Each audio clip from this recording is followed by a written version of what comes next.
ಇನ್ನು ದರ್ಶನ್ ಅಂಡ್ ಗ್ಯಾಂಗ್ನಿಂದ ರೇಣುಕಾಸ್ವಾಮಿ ಕೊಲೆ ಪ್ರಕರಣದಲ್ಲಿ ದರ್ಶನ್ ಜಾಮೀನು ಷರತ್ತನ್ನ ಹೈಕೋರ್ಟ್ ಸಡಿಲಗೊಳಿಸಿದೆ. ದರ್ಶನ್ಗೆ ಒಂದಿಷ್ಟು ರೆಸ್ಟ್ರಿಕ್ಷನ್ ಇತ್ತು ಕೋರ್ಟ್ನಿಂದ. ಈಗ ದರ್ಶನ್ ದೇಶದೆಲ್ಲೆಡೆ ಸುತ್ತಾಡೋದಕ್ಕೆ ಅನುಮತಿ ಸಿಗ್ತಾ ಇದೆ. ಮೊದಲಿಗೆ ಅವರು ಬೆಂಗಳೂರು ಬಿಟ್ಟು ಹೊರಗೆ ಹೋಗೋವಂತಿರಲಿಲ್ಲ. ಮೈಸೂರಿಗೆ ಹೋಗಬೇಕು ಅಂತಂದ್ರೂ ಸ್ಪೆಷಲ್ ಪರ್ಮಿಷನ್ ತೆಗೆದುಕೊಳ್ಳಬೇಕಾಗ್ತಿತ್ತು. ಆದರೆ ಈಗ ದೇಶದೆಲ್ಲೆಡೆ ದರ್ಶನ್ ಸುತ್ತಾಡಬಹುದು, ಅದಕ್ಕೆ ಅನುಮತಿ ಸಿಕ್ಕಿದೆ. ಆದರೆ ವಿದೇಶಕ್ಕೆ ತೆರಳಬೇಕು ಅಂತಂದ್ರೆ ಕೋರ್ಟ್ನ ಅನುಮತಿ ಬೇಕಾಗುತ್ತೆ.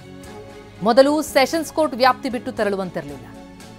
ಈಗ ರಾಜ್ಯ ಹಾಗೂ ದೇಶದಾದ್ಯಂತ ಓಡಾಡೋದಕ್ಕೆ ಅನುಮತಿ ಸಿಕ್ಕಿದೆ. ಷರತ್ತು ಸಡಿಲಿಕೆಯಾಗಿದೆ. ಇದಕ್ಕೆ ಕೋರಿ ಹೈಕೋರ್ಟ್ಗೆ ಅರ್ಜಿಯನ್ನು ಹಾಕೊಂಡಿದ್ರು ದರ್ಶನ್. ಎಸ್ಪಿಪಿ ಪ್ರಸನ್ನಕುಮಾರ್ ಈ ಅರ್ಜಿಗೆ ಆಕ್ಷೇಪವನ್ನು ವ್ಯಕ್ತಪಡಿಸಿದ್ರು. ಜಾಮೀನು ಪಡೆಯುವಾಗ ದರ್ಶನ್ ಕೊಟ್ಟಂತಹ ಕಾರಣ ಅನಾರೋಗ್ಯದ ಕಾರಣ. ಈಗ ದೇಶದೆಲ್ಲೆಡೆ ಸುತ್ತಾಡೋದಕ್ಕೆ ಅವಕಾಶ ಕೊಡಿ ಅಂತಿದ್ದಾರೆ, ಬಯಸ್ತಿದ್ದಾರೆ ಅಂತ ಆಕ್ಷೇಪ ವ್ಯಕ್ತವಾಗಿತ್ತು. ಆದರೆ ಈಗ ದರ್ಶನ್ ಜಾಮೀನು ಷರತ್ತನ್ನ ಹೈಕೋರ್ಟೇ ಸಡಿಲಗೊಳಿಸಿದೆ. ಈಗ ಕೋರ್ಟ್ನ ಅನುಮತಿಯೊಂದಿಗೆ ಅವರು ದೇಶದಾದ್ಯಂತ ಓಡಾಡಬಹುದು, ಆದರೆ ದೇಶ ಬಿಟ್ಟು ತೆರಳುವಂತಿಲ್ಲ. ಕೋರ್ಟ್ನ ಅನುಮತಿ ಬೇಕಾಗತ್ತೆ ವಿದೇಶಗಳಿಗೆ ತೆರಳೋದಾದ್ರೆ. ಆದರೆ ದೇಶದಲ್ಲಿ ಎಲ್ಲಿ ಬೇಕಾದರೂ ಅವರು ಓಡಾಡೋದಕ್ಕೆ ಈಗ ಕೋರ್ಟ್ನಿಂದ ಪರ್ಮಿಷನ್ ಸಿಗ್ತಾ ಇದೆ. ರೇಣುಕಾಸ್ವಾಮಿ ಕೊಲೆ ಪ್ರಕರಣದಲ್ಲಿ ಜೈಲು ಪಾಲಾಗಿ ಅಲ್ಲಿಂದ ಜಾಮೀನು ಮೇಲೆ ಹೊರಬಂದ ಮೇಲೆ ದರ್ಶನ್ಗೆ ಒಂದೊಂದೇ ಸಡಿಲಿಕೆ ಸಿಗ್ತಾ ಇದೆ. ಈ ಪ್ರಕರಣಕ್ಕೆ ಸಂಬಂಧಪಟ್ಟಂತೆ ಇನ್ನಷ್ಟು ಡೀಟೇಲ್ಸ್ ಕೊಡ್ತಾ ಹೋಗ್ತಾರೆ ನಮ್ಮ ರಿಪೋರ್ಟರ್ ರಮೇಶ್ ಈಗ ಸಂಪರ್ಕದಲ್ಲಿದ್ದಾರೆ. ರಮೇಶ್, ದರ್ಶನ್ ಅಂಡ್ ಗ್ಯಾಂಗ್ಗೆ ಒಂದಿಷ್ಟು ರಿಲೀಫ್ ಏನು ಸಿಗ್ತಾ ಇದೆ? ಇದು ಕೇವಲ ದರ್ಶನ್ಗೆ ಸಿಕ್ಕಂತಹ ಒಂದು ರಿಲೀಫಾ? ದೇಶದಾದ್ಯಂತ ಎಲ್ಲಿ ಬೇಕಾದರೂ ಅವರು ಓಡಾಡಬಹುದಾ? ಯಾವುದೇ ರೀತಿಯಲ್ಲೂ ಕೂಡ ಅವರಿಗೆ ಅದಕ್ಕೆ ಅಡೆತಡೆಗಳಿರೋದಿಲ್ವಾ? ಕೋರ್ಟ್ ಏನೆಲ್ಲ ಷರತ್ತನ್ನು ಸಡಿಲಿಕೆ ಮಾಡ್ತಾ ಇದೆ? ಪ್ರತಿಮಾ, ಈ ಒಂದು ದರ್ಶನ್ ಮಾತ್ರ ಈ ಒಂದು ಅರ್ಜಿಯನ್ನು ಸಲ್ಲಿಸಿದ್ದು ಅಂದರೆ ತಮಗೆ ವಿಧಿಸಿದ್ದಂಥ ಷರತ್ತನ್ನು ಸಡಿಲಿಸಬೇಕು ಅಂತೇಳಿ ದರ್ಶನ್ ಏನು ಅರ್ಜಿಯನ್ನು ಸಲ್ಲಿಸಿದ್ರು ಆ ಅರ್ಜಿಯನ್ನು ಪರಿಗಣಿಸಿ ಹೈಕೋರ್ಟ್ ಇವಾಗ ಒಂದು ಆದೇಶವನ್ನು ಕೊಟ್ಟಿದೆ.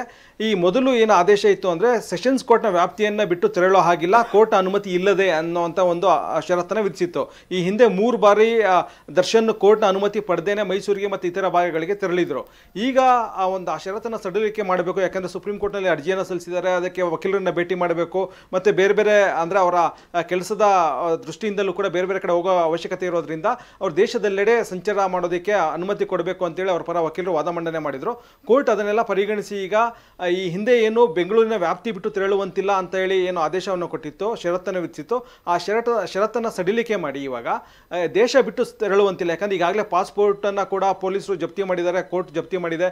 ಹೀಗಾಗಿ ಅವರು ದೇಶ ಬಿಟ್ಟು ಎನಿವೇ ತೆರಳೋ ಹಾಗಿಲ್ಲ. ಹೀಗಾಗಿ ಕೋರ್ಟ್ ಅದೊಂದು ಷರತ್ತನ್ನು ಮಾತ್ರ ಅಂದರೆ ಸಡಿಲಿಕೆ ಮಾಡಿ ದೇಶ ಬಿಟ್ಟು ತೆರಳುವಂತಿಲ್ಲ, ಕೋರ್ಟ್ ಅನುಮತಿ ಇಲ್ಲದೆ ಅನ್ನುವಂಥ ಷರತ್ತನ್ನು ಮಾತ್ರ ವಿಧಿಸಿದೆ. ಇನ್ನು ಉಳಿದಂತೆ ಅವರು ದೇಶಾದ್ಯಂತ ಎಲ್ಲಿ ಬೇಕಾದರೂ ತೆರಳಬಹುದು, ಯಾವುದೇ ಅನುಮತಿ ಬೇಕಾಗಿರೋದಿಲ್ಲ. ಹೀಗಾಗಿ ಇದೊಂದು ದೊಡ್ಡ ರಿಲೀಫ್ ಏನು ದರ್ಶನ್ ಪಾಲ್ಗೆ ಅಂತೇಳಿ ಹೇಳ್ಬೋದು. ಥ್ಯಾಂಕ್ ಯು ರಮೇಶ್ ತಮ್ಮ ಮಾಹಿತಿಗೆ.